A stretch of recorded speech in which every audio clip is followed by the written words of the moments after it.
Out of every collection we have done in order, one stood out as the most difficult, the fishing collection. Unlike every other time, where we could see what items we had to collect in order, the fishing collection works very differently. When fishing, we are completely unable to see what we're catching, and there's no guarantee we get exactly what we need.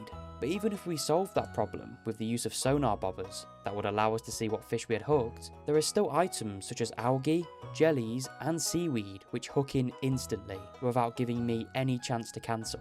And of course, they all count towards the collection. So, welcome back everyone to the final video on completing the collections in order series. This time we're taking on the dreaded fishing collection. In the previous two videos, I asked for your guys' suggestions on how we can tackle this challenge, and I was super happy to read loads of tips and tricks, and I hope to use as many as possible to complete this challenge. Before we begin, taking a quick look at the fishing collection shows us some obvious problems we're going to have to find creative ways to work around. To start, in order to contribute to the fishing collection, the fish has to be caught either with a rod or a crab pot, so buying from the travelling cart does not work. The one thing that can make this challenge bearable is the sonar bobber. This will allow us to see exactly what we're catching and can allow us to cancel out of any fish I just didn't need to get yet. Although annoyingly, the crafting recipe is unlocked at level 6 fishing and then can be bought as many times as I want from Willie's shop. So it was clear I was going to need some way of reaching level 6 fishing without fishing. And thankfully a lot of you suggested using fish ponds. Fish ponds provide good fishing experience when harvesting and completing the quests, so that's our way to level 6 fishing solved. The main issue with fish ponds is the cost to make one. The stone and gold isn't really the problem, it was the seaweed and algae. As just mentioned, they come so far into the fishing collection, we would have to try and obtain them using other methods that don't contribute to the fishing collection. Luckily with the green algae, it can be commonly found in trash cans and is also dropped by green slimes at a 10% chance. Although it was the seaweed that's the problem. It has a 3% chance of spawning every night in the tide pool area, and can also spawn on the beach farm, which is the farm we'll be using for this challenge. Right, that's enough rambling, let's just get on with it. Of course the beach farm isn't going to be the greatest, but since our focus is getting fish ponds and not crops, it won't really hurt us that much. In terms of my early goals, I'll be checking the trash cans every day for green algae, and then searching the beach farm for seaweed. And just like that, we managed to find our first green algae right away, and as you can see, we technically didn't catch it, so it doesn't contribute to the collection. Another perk of the beach farm is you can find crates that change depending on how many farmhouse upgrades you have. My first one gave me some coffee, and another one some cherry bombs. Of course, since it's day 2, I could head down to the beach and collect the bamboo pole from Willie. Although unfortunately, the first fish in the collection is the pufferfish. The pufferfish is limited to the summer season, so at bare minimum, we cannot start the collection until then. It was also going to be a top priority to take 300 pieces of wood to repair the bridge to the tide pools. Of course we needed access to this area since it has a small chance to spawn seaweed. That will be needing to make our first fish pond, then to level 6 fishing, and then sonar bobbers. Some of you mentioned bait and bobber books, which is something I'll keep an eye out for, since every book grants the player 250 fishing experience, and is quite commonly sold at the travelling cart and the bookseller. By the time the first travelling cart had rolled around, it sold me a sunfish for 500 gold. I did choose to buy it here, to place inside my fish ponds later, although I never end up using it, which you'll see why later. Also, just to reiterate whilst we're here, buying from the travelling cart doesn't contribute to the collection. Day 5 also means the mines were available for the first time, and I wasted no time heading down there. I did manage to slay a rock crab, and it did drop the crab item, but it doesn't add to the collection. On these lower floors, I'm trying to slay as many green slimes as I could, since they have a 10% chance of green algae, and will probably be the best way to get loads of it. And we do manage to get one more here. Whilst we're mining, I'll also address some future goals I'm aiming for.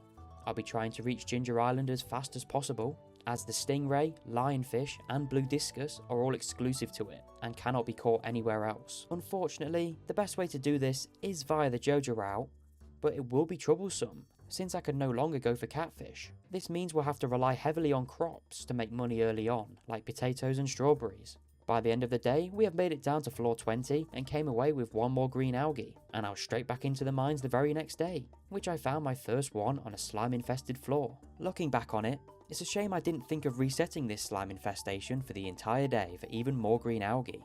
But you know, hindsight's a brilliant thing of course. On the 7th, I had bought a bunch more seeds from Pierre's and found my 4th algae inside a trash can. From the travelling car, I bought myself a walleye, but again, I never ended up using it. By the 8th, I was beginning to worry about the lack of seaweed I haven't found yet, although this luck was about to change. Whilst doing my daily search of the farm, I came across my first piece of seaweed, which reiterates why choosing the beach farm was essential in this challenge. Talking of my luck turning around, the very next day I found my second piece of seaweed on the rock pools, getting us one step closer to building our very first fish pond. Alongside my progress in the mines, I'm also working on reaching foraging level 5 and choosing the gatherer profession. It would give me a 20% chance of a double harvest. That does include beach forage like seaweed we find on the farm and in the rock pools. On the 11th, I sold a batch of kale to Pierre in order to afford a pickaxe upgrade. That will help our progress in the mines. And whilst I had the forage on hand, I chose to complete the spring foraging bundle inside the community centre. I did just say I was going to the Joja route, but I do plan on completing both the boiler room and the vault bundle normally first, because they're both cheaper and easier to do. And what do you know it? I've managed to find another piece of seaweed, bringing our total up to 3 out of 5. Right now, I'm missing only 2 pieces and 1 more green algae. That night I made it to level 5 foraging and did choose the gatherer profession. After such a great start, our progress did slow down a tad over the next few days, but in that time, I did head to the egg festival, which I won of course, and planted a bunch of strawberries. It wasn't as pressing as some of the other issues I have to address, but we will have to donate enough items to gain access to the sewers at some point to get the slimejack, mutant carp, alongside the dark talisman for the void salmon. And by the 15th, we had already made it to the lava levels on floor 80. An early idea I had to gain fishing experience was crab pots, so I wrapped up the crab pot bundle to get some, only to realise I needed bait for them. And even if I did find bait, I couldn't even collect from them unless it was trash, since all the crab pot fish collected in this way contributed to the fishing collection. So yeah, that was a stupid idea. It wasn't until the 17th where I found yet another piece of seaweed, but with the help of the gatherer profession, that meant 2 pieces of seaweed, and I was now up to 5. I chose to rush straight to the mines to fight some green slimes to get the final algae I needed. It didn't take too long, and I rushed straight to Robin's to build one, only to realise they cost 5,000 gold apiece. What? Since when were they this expensive? After that unfortunate incident, I chose to spend the rest of the day inside the mines, making it down to floor 100 and collecting my first star drop. Making it this far allowed me to collect everything I needed to complete the boiler room bundle and finally repair the minecars. The 19th meant I could finally afford my first fish pond, which was a great achievement to be honest. This did mean, however, we could finally start increasing our fishing XP. It's slow through fish ponds, but it was better than nothing. Whilst Robin was building the fish pond, I chose to wrap up all of the mining work I had and made it to floor 120 the next day and collected the skull key. This was important to mention, as I do plan on heading to the skull caverns very soon. On the 21st, it was ready. The only decision was, what do I put in there? I did decide to head to the wiki to look at what each fish gives, and it turns out the most basic crab pot fish have the chance to produce between 1 to 3 pieces of seaweed that I could then use to build even more fish ponds. So instead of my sunfish or walleye, I threw a cockle in there, adding 2 more straight after. This would not only grant us fishing experience, but useful materials to expand our fishing empire. The first quest was to give them 5 pieces of clay, and each time I complete one of these quests I get some more fishing experience. And what do you know it? On the 25th, the fish pond had produced 2 pieces of seaweed, and most importantly, doesn't count towards the collection. On the final day of the season, I'm visited by Willie, who voiced his concern on the lack of fishing I've been doing recently. He chose to spend some time training me, and also handing me the training rod. As funny as this might be, this cutscene grants us level 1 fishing instantly, which is huge in our goal for level 6 fishing for sonar bobbers. The last task of the season is to make a bunch of sprinklers to grow a bunch of melons in the summer. And just like that, we're here in summer. After completing yet another fish pond quest, I spent most of the day planting and watering as many melons as I could afford. And I mean lots and lots of melons. But of course, since it's the summer now, I could officially start trying to catch the pufferfish. Although, it was going to be much tougher than you think. Since I was nowhere near fishing level 6 to buy sonar bobbers, I was basically going to have to guess by the pattern whether it was the pufferfish or not. Since both the pufferfish and octopus have very similar patterns, I chose to wait until after 1 PM to try and get it. The actual catch itself is super easy, since the first ever fish you get is completely free and cannot escape. The main problem is trying to fish without getting any seaweed or sea jellies. After a while, I thought I found it. The pattern felt right, I pulled it in, and it was a sunfish. Which means I'm going to have to reset the entire day. Resetting the day is the only way to undo progress in the collection. If I let that sunfish register before it's unlocked in that order, the whole run is officially dead. And here's the most brutal part. This challenge is mathematically impossible without resets, because before you even have certain fish unlocked in the collection, the game can still give you seaweed, algae or jellies, and since those appear earlier in the collection, catching anything out of order instantly ruins the attempt. There's no obvious odds on the wiki for getting jellies, seaweed or algae, but it's definitely high, maybe around 10%. So unless I reset the day, the run just ends. And trust me, I'm going to be resetting a lot. I'm not cutting out a single fail. So you'll see exactly why day resetting is required and not optional. The reason it's mainly impossible is just how much fishing you need to do. You'll be casting your rod over 300 times in this challenge, and the chances you never get a piece of green algae, seaweed or jellies is just so tiny, it's pretty much impossible. But anyway, after returning to the beach once again, we managed to get what seemed like the pufferfish, and it was. You might be asking, now I've caught the pufferfish, can't I just catch them over and over again for more fishing experience?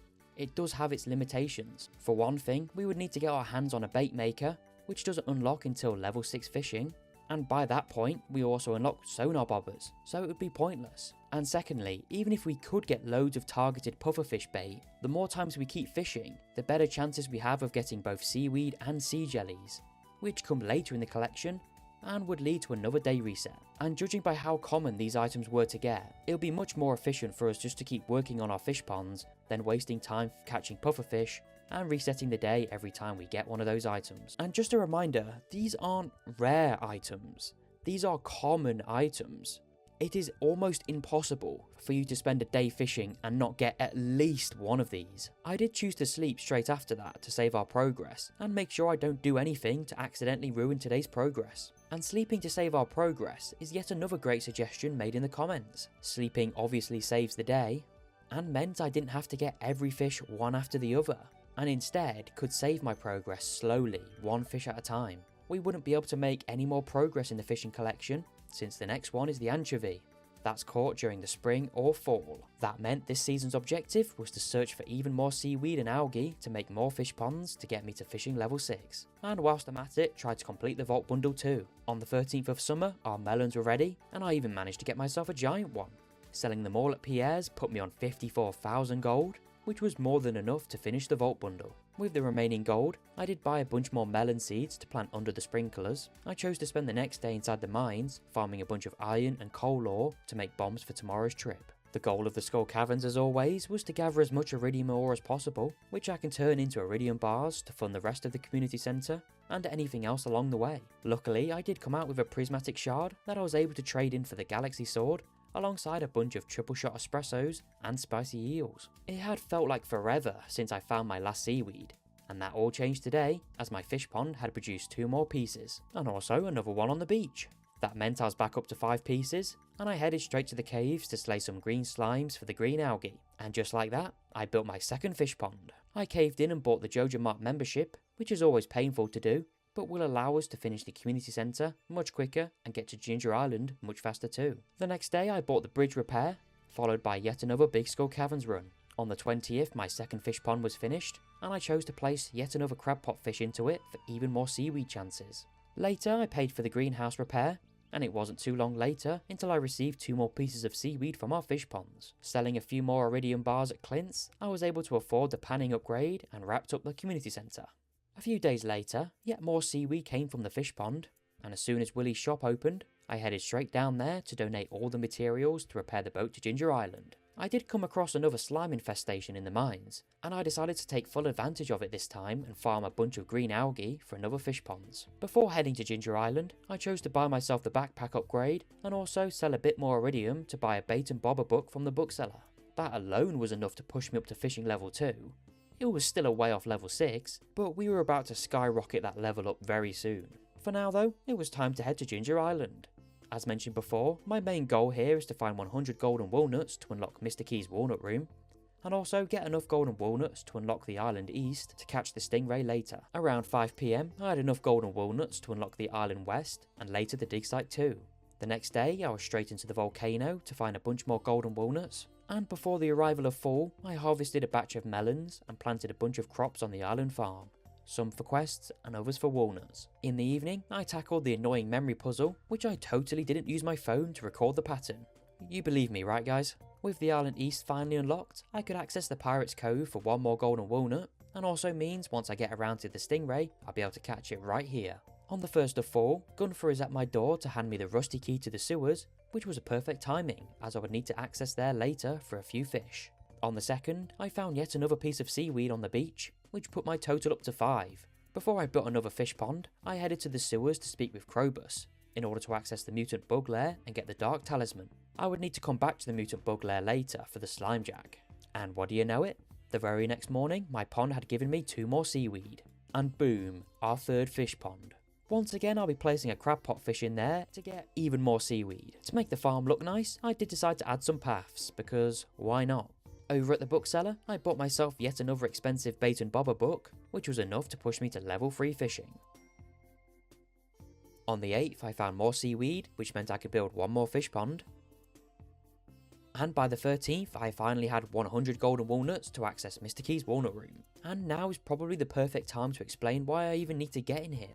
The main issues with fish is that they all have their own seasons, which they're able to be caught in, different weather they have to be caught in, and different areas. Although there is one item in the game which can allow us to catch any fish we want, at any time we want: magic bait. Since the fish in the collection have no correlation in which order they come in, magic bait will be essential in us being able to get every fish we need in the correct order, instead of waiting entire seasons just to get what we want. Unfortunately, that means we're going to have to tackle some tough key quests, and this week's choices were terrible. I did choose Junimo Kart, I gave it a go, and decided that this isn't for me. Skipping to the new week, we yet again had a terrible selection of key quests for this stage of the game.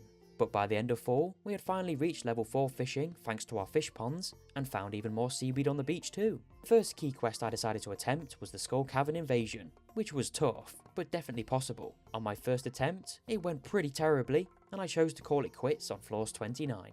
Charging in the very next day, I managed to complete it and collect the key gems. Fish pond number 5 was built too. You're probably this far into the video and wondering, when are we going to start fishing again? Which is a true and very understandable concern. This is a fishing video after all. But we were about to get the best thing ever to happen to us. At the travelling cart on the final day of fall, it sold a bait and bobber book.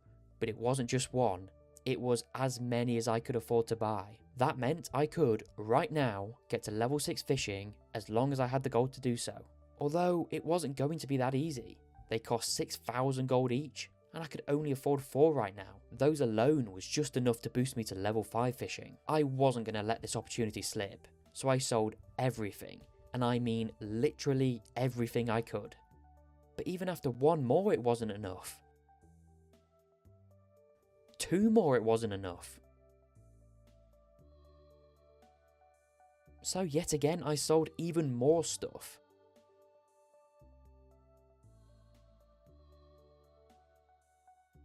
And luckily, only 1 more was enough to take me to level 6 fishing. Finally, we can now start the fun stuff, and begin completing this fishing collection. Little did I know, this was not going to be fun. The problems were only just beginning, and sure, the grind to level 6 was over, but it was nothing compared to what's to come. Overnight, of course, we had made it to level 6 fishing and unlocked the sonar bobber. That will allow us to see exactly what fish we've hooked, and combined with magic bait, means we can start fishing right away, starting with the anchovy. Let's start fishing. Seaweed. Oh, this is going to be painful, isn't it? And that right there is exactly what I meant by impossible.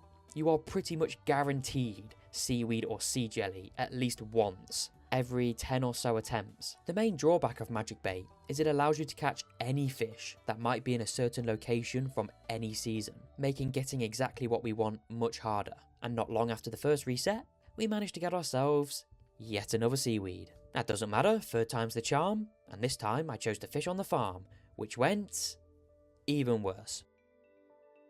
Okay, that's fine, 4th time's the... Okay, surely not 5 times, right? And it actually was. We came away with the anchovy without encountering any seaweed.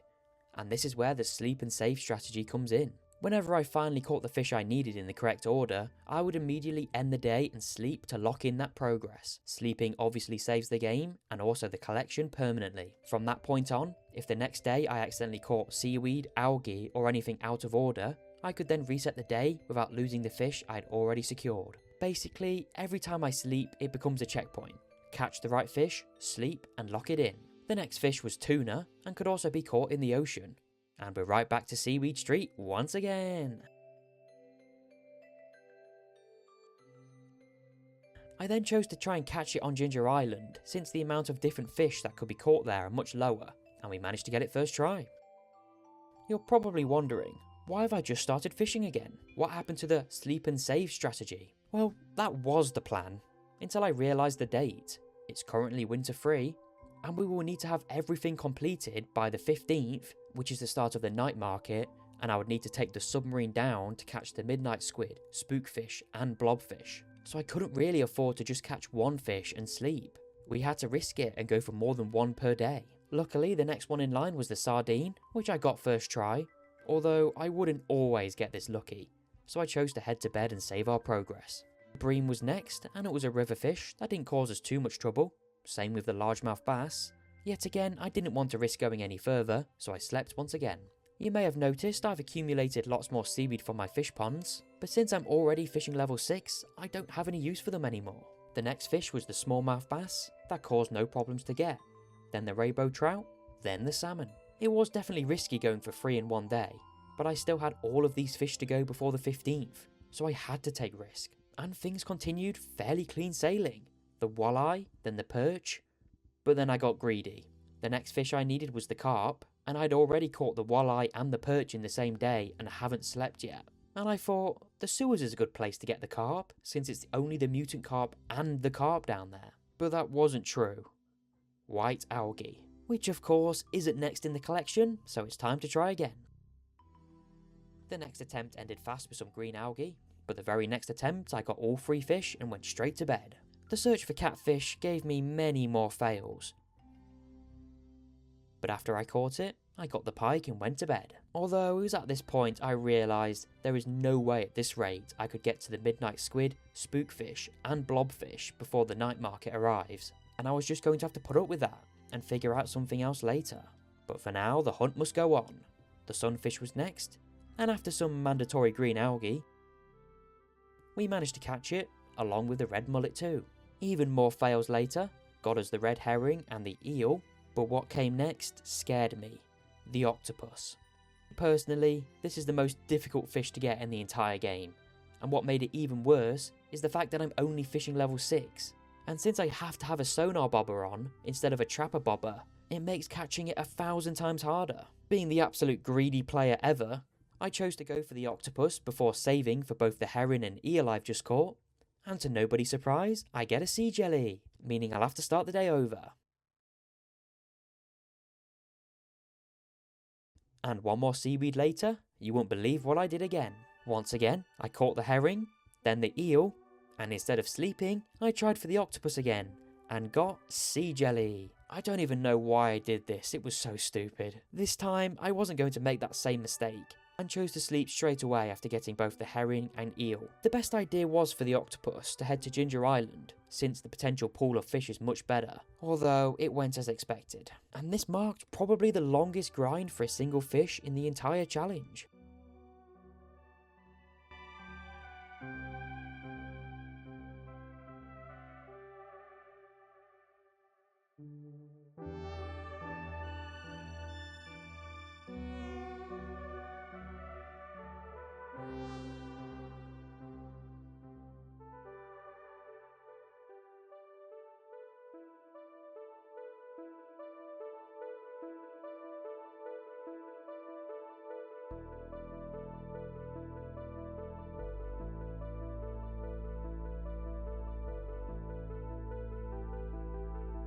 One issue that made this harder was my fishing level. Since it wasn't maxed, the bar was much smaller and made getting the octopus much harder. I then came up with a great idea to grind out faster attempts. I would spend the night in a tent on Ginger Island, right next to the water, so every time I reset the day, I would be right there to fish. Little did I know this was completely pointless, as the octopus doesn't even spawn in this body of water, but you know, after I eventually figured that one out, I slept once again on the island and would do a short walk over to the shore to try and catch it every single day. And after many more fails, I finally caught it. I wasn't going to take any more chances with this fish and decided to head back home and sleep instantly. The hope was on the horizon. The next two fish in the collection is the red snapper and squid, but look what comes next. Seaweed and green algae. So for the first time in this entire challenge, I no longer had to reset every time I caught one. I just became so excited. I cast my rod out to get... Oh, come on! It did take a few more attempts, but I finally had both of them and slept through the night. Of course, that meant the seaweed and green algae were next, and a few sea jellies later, I found one. I shouldn't have really risked it, but I did fish for the green algae, hoping to not come across a river jelly, and luckily I did. At this point, however, I had ran quite low on magic bait, and had to take Danger in the Deep from Mr. Key in order to afford some more, and by the 18th, I had made it to floor 120 once again and claimed 50 more key gems. Catching the sea cucumber was nice and easy, especially now the only thing stopping me was each of the jellies, and after buying more magic bait, I caught the super cucumber. The ghost fish followed the next day, followed by white algae, and then the stonefish. The crimson fish was next, and since it's our first legendary, it wasn't going to be easy, especially at our low fishing level. I did hook it a few times, but managed to get away every time. I chose to use my Dish of the Sea I had been saving to boost our fishing level by 3. And I managed to get it soon after. The anglerfish was next, and is the easiest out of all of the legendaries to get, and proved no trouble at all. On the same day, I could also go for the ice pip, risk-free. Same with the lava eel on the summit of the volcano too. I chose the top of the volcano instead of floor 100, since on floors 100, you could also get the cave jelly, and I'm pretty sure you can't get it up here. The next fish in line was the legend, and that was the bigger issue than it seemed. To even hook the legend, you would need to be level 10 fishing, and we aren't close to that. Luckily though, with the help of some fishing buffs, we're able to boost our level to 10. That didn't make it any easier to get, and after many failed attempts, we finally caught it. That was followed nicely by the sandfish and then the scorpion carp. Next in line was the flounder, and of course I got greedy and tried to go for the midnight carp straight after, and ruined it by getting river jelly on 2 occasions. In the end, I just caught the flounder and went straight to bed. The midnight carp caused me no issue the next morning, and the next fish in line was probably the easiest I would ever do, the clam, which is counted through crab pots. And how about we speed this up? Let's tick off a load of fish right now.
At this point where we come to a stop.